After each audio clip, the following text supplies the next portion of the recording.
இயற்கையாகவே கிடைக்கக்கூடிய ஒவ்வொரு தாவரங்களும் ஒரு குறிப்பிட்ட நோயை குணப்படுத்தக்கூடியது. எந்தெந்த மூலிகை எந்தெந்த நோயை குணப்படுத்தும் என்பதை தெளிவாக நமக்கு பொக்கிஷமாக விட்டு சென்ற நம் முன்னோர்களுக்கு நன்றியை தெரிவித்துக் கொள்வோம். இன்னைக்கு நம்ம இந்த வீடியோவில் பார்க்க போற மூலிகை பொங்கல் செடி.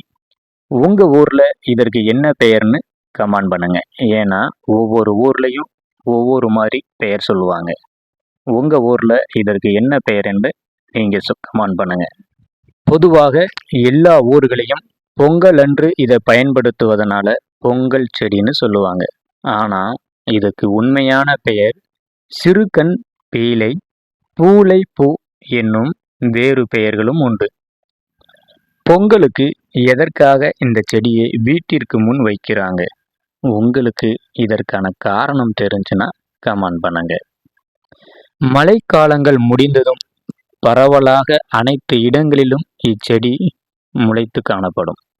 மார்கழி தை மாதங்களில், அதாவது பொங்கல் நெருங்கும் காலகட்டத்தில்தான் அதிகமாக காணப்படும்.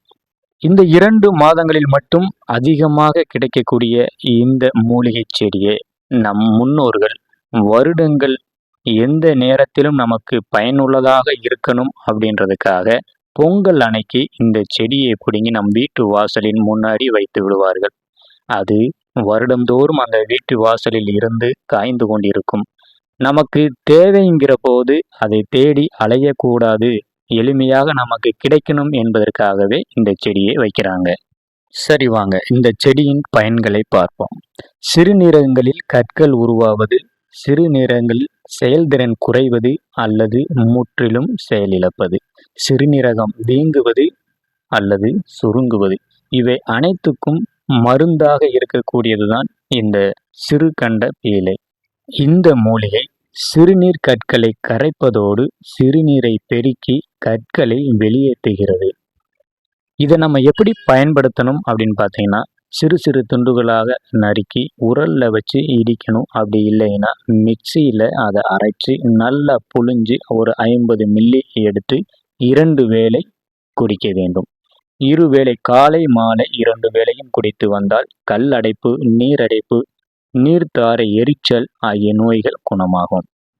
இந்த செடியின் காய்ந்து போன வேரினை கஞ்சி காய்ச்சும் போது அதனுடன் சேர்ந்து காய்ச்சி குடித்து வந்தால் கர்ப்பிணி பெண்களின் உடல் சோர்வு நீங்கும். கரு தங்காத பெண்களுக்கு சிறந்த பலனை கொடுக்கும். இந்த செடியினை நீரில் நன்றாக கொதிக்க வைத்து வடிகட்டி குடித்து வந்தால் அதில் பயனும் அடையலாம். இந்த வீடியோ பிடித்திருந்தால் லைக் பண்ணுங்க, ஷேர் பண்ணுங்க.